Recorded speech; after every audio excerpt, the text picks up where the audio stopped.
আসসালামু আলাইকুম। প্রিয় প্রবাসী ভাইয়েরা এবং বোনেরা, আপনাদেরকে উদ্দেশ্য করে বলতেছি, অনেক ভাই বোনেরা আছেন প্রবাস থেকে এসে আপনার গবাদি পশুর খামার করেন। অ্যা রূপকথার গল্প শুনে, মোবাইলে রূপকথার গল্প শুনে গবাদি পশুর খামার খুলেন।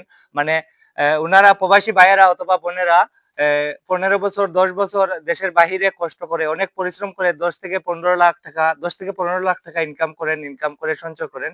সঞ্চয় করে দেশে এসে গরুর খামার করেন। কিন্তু উনারা একটি ভুল করেন।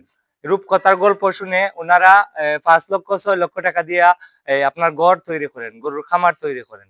তো আপনারা এই ভুলটি করবেন না। আবার অনেক ভাইয়েরা আছেন আমাদের দেশ থেকে ৫ থেকে ৬ লক্ষ টাকা ঋণ করে দেশের বিভিন্ন এলাকায় পৃথিবীর বিভিন্ন এলাকায় আপনার কাজের জন্য যান।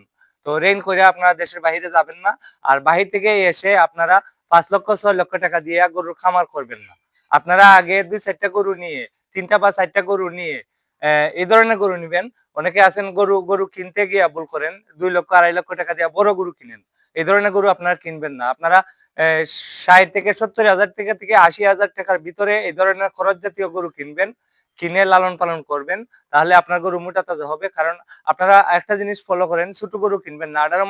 ১৮ মাসের নিচে যে গরুগুলা, ষাঁড় গরুগুলা এগুলা কিনবেন না। কারণ ষাঁড় গরু আপনার ১৮ মাসের উপরে যখন বয়স হয়, ১৮ মাস থেকে ২ বছরের উপরে যখন বয়স হয়, তখন আপনার এই ষাঁড় গরুগুলা বেশি বাড়ে। তো আপনারা এটা ফলো রাখতে হবে, ষাঁড় গরুর কখন বাড়তি সময় হয়, এই যে মাংসগুলা কখন বাড়ে, আপনারা এটা ফলো রাখতে হবে। তো আপনাদেরকে আমি এই কথাটি জানানোর জন্য এই ভিডিওটি করছি। আপনারা অনেকে আছেন প্রবাস থেকে এসে গরুর খামার করেন। আপনারা ৫ থেকে ৭ লক্ষ টাকা খরচ করে ২০ থেকে ৩০ টা বা ৪০ টা গরুর জন্য আপনারা শেড তৈরি করেন। তো আপনারা এটা আগে করবেন না। আপনারা গরু সম্বন্ধে যেহেতু জানেন না, বুঝেন না, গরুর বাছুর লালন পালন করে অভ্যাস নেই, আপনারা আগে ২-৪ টা গরু নিয়ে আপনারা এ প্রশিক্ষণ নেন।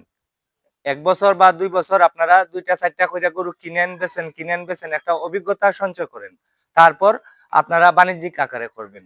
এটা আপনাদের কাছে আমার অনুরোধ। আর এই গরুগুলাকে আপনারা আগে কৃমিমুক্ত করবেন। কৃমিমুক্ত ৩ ভাবে করতে হয়। ১ম এই আপনি বুলাস খাওয়াবেন, ট্যাবলেট খাওয়াবেন কৃমিনাশক। তারপর কৃমির ইনজেকশন দিবেন ১০ থেকে ১২ দিন পরে আইবারমিক জাতীয় ইনজেকশন। তারপর তার ১০ থেকে ১২ দিন পর আপনারা দিবেন কলিজা কৃমির ইনজেকশন। দেওয়ার পর আপনারা লিভার টনিক জিঙ্ক খাওয়াবেন। তারপর এই ধরনের ষাঁড় গরুর জন্য ৭ থেকে ৮ টি গরুর জন্য আপনার ৩০% জমির মধ্যে আপনার ঘাস লাগাবেন। হাইব্রিড জাতীয় ঘাস। হাইব্রিড জাতীয় ঘাস লাগালে আপনি প্রতিদিন এটারে ৫ থেকে ৭ কেজি ঘাস খাওয়াবেন, হাইব্রিড জাতীয় ঘাস। আর ১ কেজি পরিমাণ দানাদার খাওয়াবেন। ১০০ কেজি ওজনের জন্য ১ কেজি দানাদার খাওয়াতে হয়। অনেকে জানেন, আবার অনেকে আছে জানেন না। তো আপনারা এই যারা আমাদের দেশ থেকে দেশের বাহিরে যাচ্ছেন টাকা ঋণ কইরে, মিডল ইস্টে অথবা ইউরোপে, আপনারা ঋণ করে যাবেন না। আপনারা দেশে থেকে ২-৪ টা গরু লালন পালন করে অভ্যাস করেন। এই যে গবাদি পশুর যে সেক্টরটা, এই সেক্টরটার ডিমান্ড কোনোদিনও কমবে না।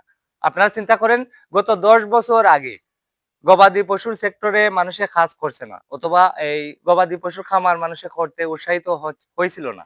কিন্তু এখন যত দিন যাচ্ছে আমাদের দেশের খামারিরা বেড়ে যাচ্ছে। কারণ কি? এটার চাহিদা দিন দিন বাড়তেছে। তো আপনাদের কাছে আমার অনুরোধ, আপনারা বেশি বিলাসিতা করে আপনারা প্রথমেই করবেন না, বড় করে শেড বানাবেন না। আপনারা আগে প্রশিক্ষণের ঘরোয়া পরিবেশে ২-৪ টা লালন পালন করেন, কেনাবেচা করেন, তারপর অভিজ্ঞতা সঞ্চয় করেন, তারপর গরুর খামার দেন। সবাই ভালো থাকেন। আসসালামু আলাইকুম।